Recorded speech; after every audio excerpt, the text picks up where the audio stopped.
In this section, we will talk about credit management.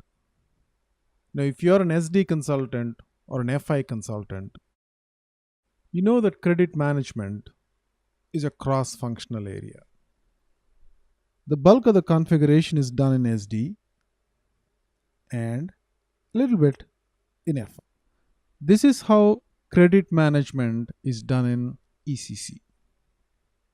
With HANA, entire credit management is moved out of SD into a different module called FSCM.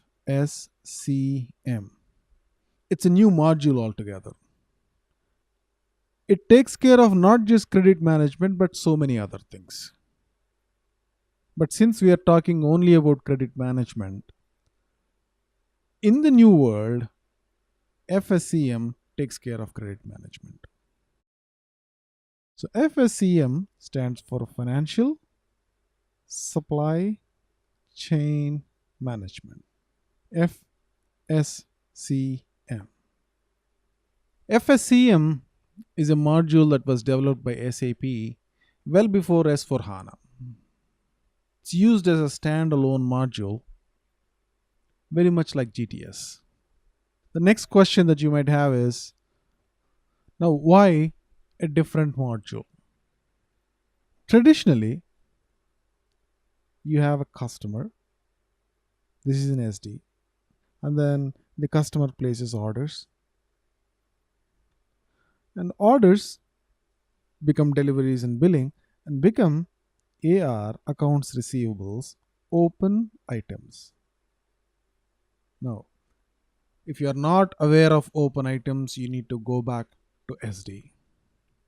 This is the typical flow in ECC.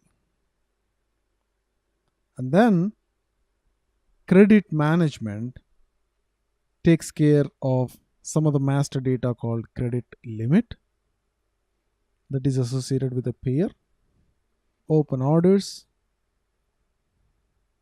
open deliveries, open billing, and AR. So open order, open delivery, open billing, and open AR items are compared against the credit limit. This is how the business process runs, irrespective of if it's HANA or FSCM or anything that you can think of. This is credit management. Nobody can defy that. And SAP is not defying that either.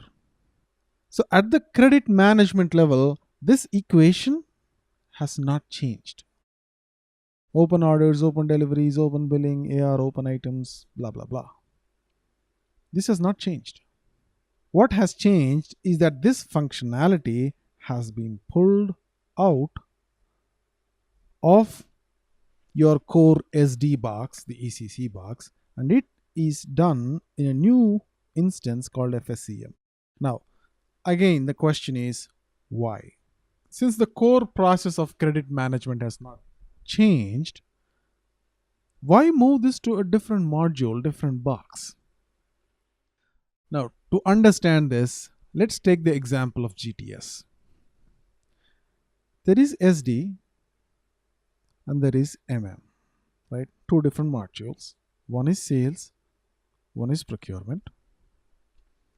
SD deals with customers. MM deals with vendors. And this is all inside ECC. Now, SAP has created a new technology called GTS, Global Trade Services. This was something that already existed in ECC with the name foreign trade, well before GTS even was created. But with the introduction of GTS, the flow of data has changed. But the business process has not changed. The customers need to be evaluated, the vendors need to be evaluated, the orders need to be evaluated from a GTS perspective, from a global trade perspective. The process has not changed. There is still sanctioned party list. There is still license regulation. There is all that stuff still remains. The business process has not changed. What has changed now is that the customer at the time of creation SD in customer master immediately goes to GTS and a check gets done here and comes back with a result saying if he is a terrorist or not, right? Or if he's belonging to a country, say Iraq or Syria, which belongs to a sanctioned parties list. And same thing with all business processes. What is the advantage of this as opposed to having all that functionality inside ECC? The main advantage is that GTS is now an independent system that can deal with not just ECC but any external system. For example, it's not necessary that ECC is the only system for SD, only system for materials management, only system for all your business needs. Sales could be done in SEC, material management could be done in some other system, CRM could be done in a system, say Salesforce. Let me just put them in there. So this is CRM. For example, this is not done in SAP but done in Salesforce. SD is done in ECC, CRM is done in Salesforce, and e-commerce is not done in Hybris but say some third party software. It could be Java based, .NET based, whatnot. In cases like this, GTS can act as a one-stop stop for all your global trade needs. It's an independent entity that can give you a result saying that the order can be passed or not, or the customer can be through or not, or the vendor can be dealt with or not. Stuff like this in an easy manner. If it were all in ECC, it would be very difficult for third-party systems like Salesforce or other e-commerce systems to get the right answers. Imagine the same architecture, but instead of GTS, let's put in FSCM. And now think of your credit management. Credit management basically does some calculation and gives you a result, right? And why should it be in ECC? It need not be. It can be, but it need not be. It can be an independent entity that can give you the right results for any system, be it SAP or non-SAP. That's exactly what has happened with HANA. With HANA, credit management is no longer part of ECC. Well, it could be done in ECC, but I'll explain that a little bit later.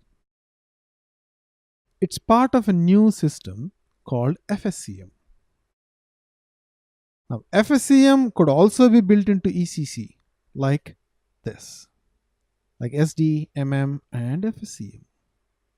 But it's no longer, let me put it this way, it's no longer part of SD like it used to be in traditional ECC.